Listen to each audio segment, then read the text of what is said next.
In the den, a she-wolf was quietly dying, and the male wolf didn't know how to help. The wolves were waiting for offspring and were happy. The whole pack proudly looked at their leader and his devoted mate. But then she lost them all. The she-wolf didn't understand how it could happen. An unknown reason took them all in one night. Sometimes infections can be ruthless, and she couldn't agree more. She still had a lot of milk, but there was no one who needed it. Her boundless maternal love remained unused. The she-wolf didn't eat anything, and the male brought her fresh meat from the hunt every day. But she just turned away from the food and looked at him with sorrow. The one whom all the forest dwellers feared and trembled before licked the dry nose of the female and howled at the moon at night. From the wolf family, only a couple remained, and they were faithful and caring until the end. He was ready to die for her and tear apart anyone, but he was powerless against grief. I understood everything and tried to support the female. Other mothers tried to make her participate in raising other cubs, but in vain. She needed her own lost children. The huge old wolf shared her pain and, trying to distract himself, went hunting. Maybe a freshly caught hare would awaken hunger in her and make her eat, ignoring the pain, fleas, and twigs. The wolf pushed through the bushes when he suddenly caught a faint sound that didn't resemble anything. It was so quiet that it seemed like a mouse was squeaking underground. The male wolf cautiously moved towards the sound and found its source right in the middle of the forest road, a barely alive, tiny puppy. Who and why brought the helpless creature into the woods to die? The puzzled wolf sat down in front of the puppy, not understanding what to do in such a situation. Then he decided to leave and not come back again. The wolf stood up, and the puppy, whose eyes had only recently opened, squeaked with all its might. He was hungry and trembling with his entire tiny body, not really understanding why he was doing this, but rather following his instincts. The wolf gently took the puppy by the scruff and with huge leaps disappeared into the thicket of the forest. The she-wolf didn't lift her head when she heard the familiar footsteps. She just glanced at him and her strength left her. Then the male wolf laid down next to her, and a searching lump started moving around. It smelled like puppies, but it was a scared and hungry baby. Feeling the scent of milk, the little one crawled towards her and, finding her nipple, began to suckle loudly. Leader watched with amazement as a spark flickered in his friend's extinguished eyes, and in a moment she was already licking the two lost souls she had found. Perhaps grief, longing, or unrequited feelings had brought them together. Soon, the puppy became a member of their family, born an enemy, but became a wolf's child. The female wolf quickly recovered her sense of purpose, eating, drinking, playing with the little one, and resting a lot. As the adopted son grew, the mature father gradually taught him the skills of hunting and survival in the wild. The son was clever and quickly mastered the lessons, surpassing his peers in the pack. However, this could not continue for long. The dog had no place among the pack, and the alpha could get rid of him at any moment. The laws of the pack were harsh but fair and aimed at survival. The older the puppy became, the harder it was to retrain him to live with humans. The decision was left to the parents, and it was a difficult one. But one autumn day, the wolf led the adopted son behind the house and disappeared into the fog. The teenager, Vanka, found the puppy and immediately begged to keep the beautiful dog. Peter, an experienced hunter, noticed the distinctive characteristics of the breed, and it was a hunting Leica and a rather large one, as the puppy turned out. His presence in their yard remained a mystery to everyone, but over the years, he grew up to be obedient, intelligent, and an indispensable hunting assistant. The other dogs simply accepted his leadership. Neither they nor the humans guessed where it came from.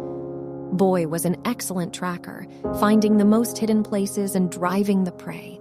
He seemed to smell the scents that were inaccessible to others and see what others could not recognize.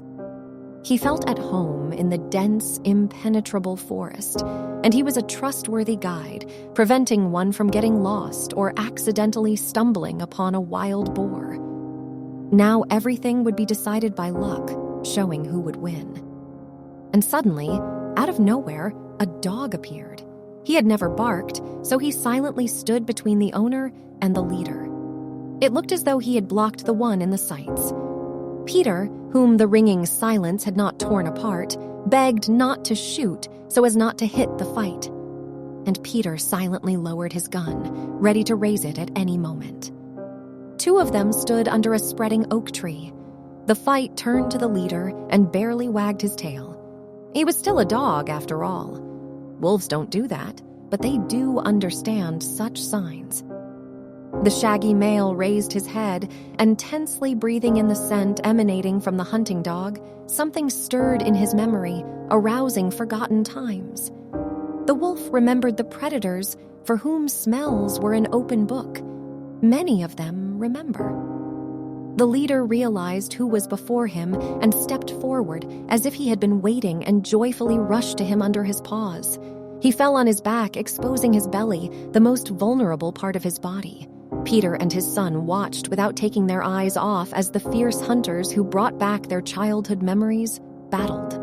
The tracker, who had returned, jumped and rejoiced like a little puppy, snuggling up to the she-wolf's belly and whimpering from overwhelming emotions. She then sniffed and licked his muzzle, letting him know that they all remembered and knew. In a whisper, Vanka told her father that on the day he found the battle, it was wet, and there were paw prints on the wet ground in the backyard closer to the forest, similar to those of a wolf, but the boy decided that it was his imagination and did not tell anyone. He was afraid that if he did, he wouldn't be allowed to keep the puppy.